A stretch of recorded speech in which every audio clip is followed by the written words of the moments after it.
Hey guys, it's ReptiGod, and I'm here with King Hershey, and in this video we'll be sharing with you guys the top 10 animals that deserve Pokemon versions in the DLC and Generation 9. This is strictly our opinion, so if any of you guys have a different opinion, don't be afraid to share in the comment section down below. Let's start the list off with number 10. The Capybara is known as the largest living rodent in the world.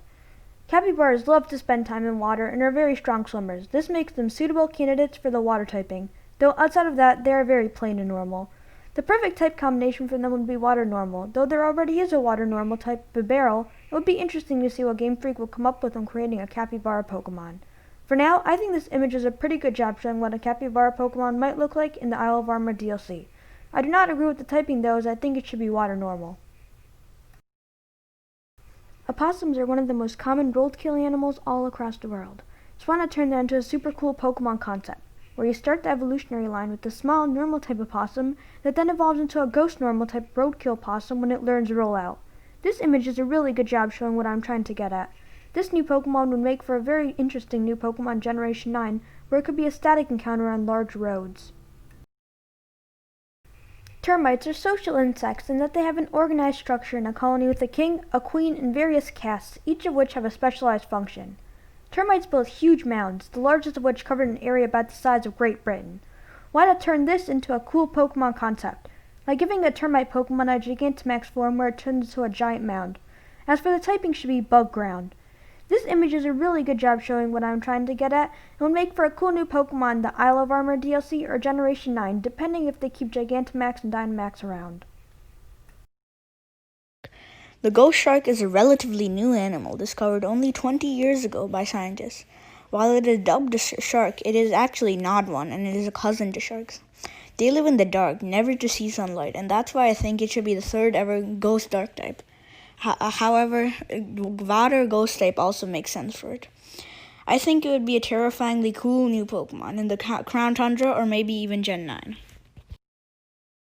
Hummingbirds are the smallest species of bird and can flap their wings up to 50 to 80 beats per second, making them a blur to the human eye.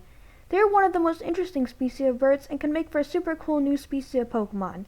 A good typing for a hummingbird Pokemon would be grass flying, since they are commonly found drinking nectar out of flowers with their long beaks. This fan-made hummingbird evolutionary line could make for a very interesting new Pokemon in the Isle of Armor DLC. Number 5. Moose/Elk. I put moose and elk in the same number because they both closely resemble each other and both live in the tundra, so they could work very well with the ice typing. We already have a few antlered Pokemon like Sawsbuck and Standler, but both of them are based more on a deer, leaving us without a single moose or elk Pokemon. A moose Pokemon line could possibly consist of a small moose that then evolves into a large moose with antlers if male and without antlers if female. As for the typing, it could just be ice on base, and then it could turn into ice/rock when it evolves. This image shows a pretty cool concept of what a moose Pokemon could possibly look like in the Crown Tundra DLC. However, I would change it into a branched evolution for male and female. The Flamingo is a very interesting bird that can make for a very interesting new Pokemon. Game Freak can incorporate how flamingos get their color through eating foods with high amounts of red-orange pigments and turn it into a similar design concept as with the Oricorios. How wherever the flamingo lives and the different food it has access to changes its color and form. This image is a very good job showing what a flamingo Pokemon might look like in the upcoming Isle of Armor DLC. Narwhals are the unicorns of the sea, so if there is a regular unicorn in Pokemon Galarian Rapidash, why not make a sea unicorn Pokemon? Narwhals, unlike any other whale, grow large tusks on their heads, making them very interesting creatures. A perfect type for a narwhal Pokemon would be water ice, since narwhals live in Arctic waters. It could also be water fairy since it's the unicorn of the sea, but I think water ice makes more sense. This fan-made narwhal Pokemon will make for a very cool new Pokemon in the Crown Tundra.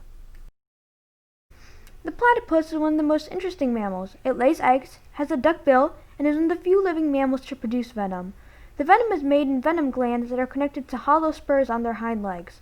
A platypus line could easily become the next water starter evolutionary line, and it could have a very cool typing of water poison.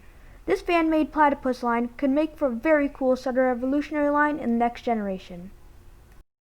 And that brings us to our number 1 spot, Bottlenose Dolphin. The Bottlenose Dolphin is most likely the smartest animal behind humans. While there is a dolphin Pokemon in the form of Kyogre, which is based off an orca, there is no Pokemon based off a Bottlenose Dolphin. I think the perfect typing for it would be Water Psychic because of its intelligence. This fan-made image could make for a perfect DLC Pokemon in the Isle of Armor.